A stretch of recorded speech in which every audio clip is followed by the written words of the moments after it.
Sumainyo ang Panginoon. at sumaiyo rin. Ang mabuting balita ng Panginoon ayon kay San Lucas. Papuri sa iyo, Panginoon. Noong panahong iyon, samantalang nanggigilalas ang mga tao sa lahat ng ginawa ni Jesus, sinabi niya sa kanyang mga alagad, "Tandaan ninyo itong sasabihin ko. Ipagkakanulo ang anak ng tao. Ngunit hindi nila ito naunawaan pagkat inilingid ito sa kanila. Nangangamba naman silang magtanong sa kanya kung ano ang ibig sabihin niyon." Ang mabuting balita ng Panginoon. Pinupuri ka namin, Panginoong Heso Kristo.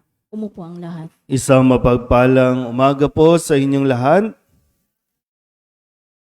Ngayon po ay kapisahan ni San Jeronimo, ang itinuturing na isa sa mga pantas ng simbahan, ang nagtuturo ng mga bagay na dapat natin matutunan, lalo tigit nung ang simbahan po ay talagang dumadaan din sa matinding pagsubok, may mga heresy o mga maling katuruan ng simbahan, at si San Jeronimo ay talagang malaking tulong para mapanatili ang ating pong pananampalataya.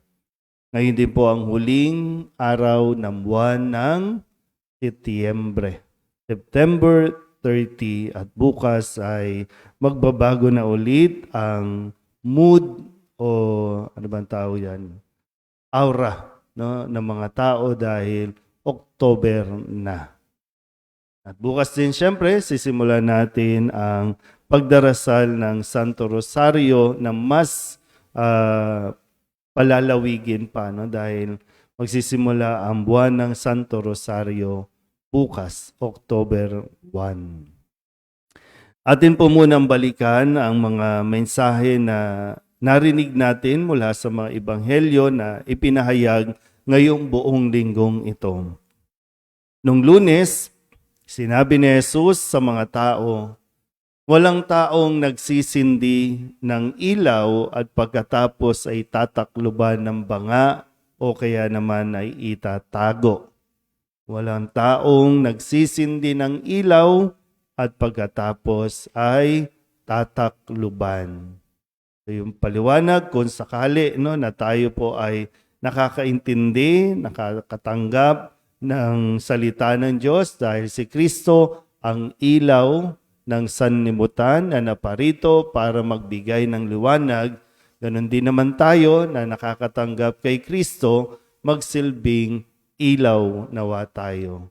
Hindi pwedeng tatahimik, hindi pwedeng mamamaluktot tayo kung hinihingi ng pagkakataon na maging ilaw, magliwanag nawa tayo.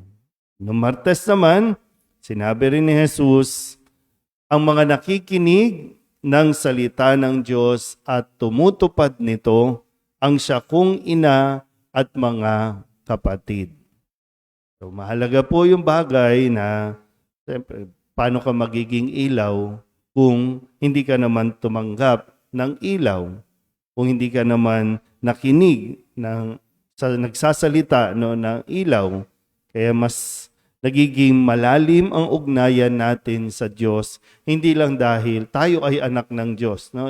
Lahat naman sinasabing anak tayo ng Diyos. Tama po yun. No? Pero mas magiging matibay ang ating pagiging anak ng Diyos kung tayo po ay nakikinig at tumutupad ng kanyang salita. Nung Miyerkules, ang sabi naman po, matapos na ipahayag ni Kristo, sabi niya, at sinugo niya sila upang ipahayag ang paghahari ng Diyos at magpagaling ng mga may sakit. So matapos pangaralan, turuan ni Jesus ang kanyang mga alagad, ito naman ang panahon para sila naman, no, ang magmimisyon, sila naman ang magpapagaling ng may sakit, magpapalayas ng mga demonyo. Kaya kumbaga, no, bago ito pinahayo, no, ni Kristo, ay talagang in-equip muna niya ang kanyang mga alagad. Hindi pwedeng basta-basta ka magsasalita tungkol sa salita ng Diyos nang hindi ka dumaan sa pag-aaral, nang hindi ka dumaan muna sa pagtuturo, no? Kaya kumbaga maging estudyante ka muna, then pagdating ng araw, paghanda ka na, ikaw naman ang magtuturo. Kasi anong ituturo mo kung hindi ka tumanggap ng salita ni Kristo? Magiging personal, no, views na lang ito. Yung kung ano yung alam mo at kung gusto mo. Kaya importante po na nakikinig muna tayo at saka tayo tutupad. No? Yun yung pinaka-aral na ibinigay ni Kristo sa atin po noong Miyerkules. At noong Webes, matapos ngang malaman ni Herodes, no, ang ginagawa ni Jesus at inaakala niyang ito si Juan Bautista na kanyang pinugutan ng ulo.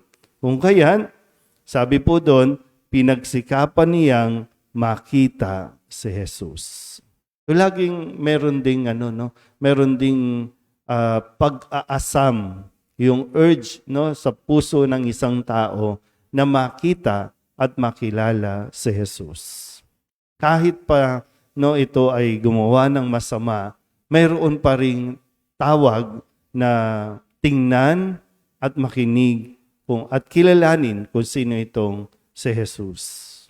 At sabi naman ni Kristo, kahapon, tandaan ninyo, makikita ninyong bukas ang langit at ang mga anghel ng Diyos ay manhik, manaog sa kinaroroonan ng tao.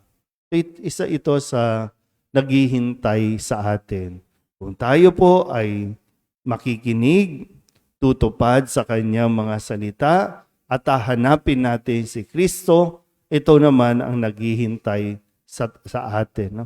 Makakakita tayo ng mga anghel na akyat panaog sa langit sa kinaroroonan ng anak ng tao.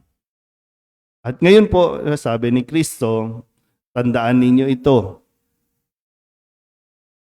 Ipagkakanulo ang anak ng tao. Bagamat marami po ang namamangha, sabi dito, samantalang nanggigilalas ang mga tao sa lahat ng ginawa ni Jesus, pero sinabi ni Jesus, ipagkakanulo ang anak ng tao. Hindi rin naman ito naintindihan ng mga alagad. Sabi dito, nahihiya din silang magtanong. Pero hindi nila naintindihan. Nahihiya pa rin silang magtanong.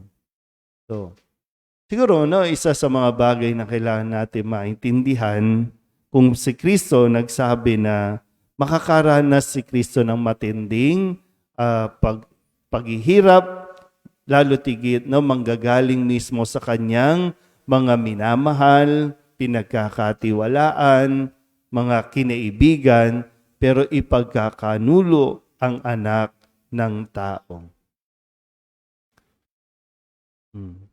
So, hindi exempted. Walang exemptions. Na kahit pa gaano kagaling ang isang tao, kahit gaano ka pa katagumpay, yung mga achievements mo, hindi pwedeng, para bang inevitable yon o hindi pwedeng sabihin, excuse ako laban sa sakit, sa kung ano mang mga pangit na karanasan. No? Hindi pwedeng wala iyon.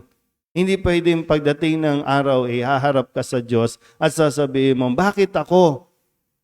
Bakit naglilingkod naman ako? Binigay ko naman yung aking oras, yung buong buo na binigay ko naman sa Diyos. Bakit ako? Na hindi rin natin talaga lubusang tinatanggap. Naintindihan ba kahit papano? Kasi parang gusto natin, di tayo nagkakasakit, di tayo namawala ng pera, di tayo nagkakaproblema. Wala dapat problema, parang ganun. No? Kapag sumusunod ka sa Diyos, wala dapat ganyan. Pero ito ngayon, pinapakita sa atin, si Kristo mismo, kahit na gaano kasikat, gaano kagaling, nakakapagpalayas ng demonyo, makakaranas siya ng matinding pagsubok. Ipagkakanulo ng ang anak ng tao.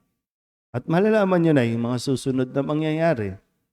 Matindi, napakahirap. So, kung mapapakinggan mo to, o pinakikinggan mo ito, sana makatulong na matanggap mo din at maunawaan kung ano ang sitwasyon mo sa ngayon. Maaaring pinagdaraanan mo yung sakit, maaaring pinagdaraanan mo ang sakit ng relasyon na nasaktan ka o kung ano paman. Na magpapatuloy ka pa rin na maging tapat na lingkod ng Diyos. Amen?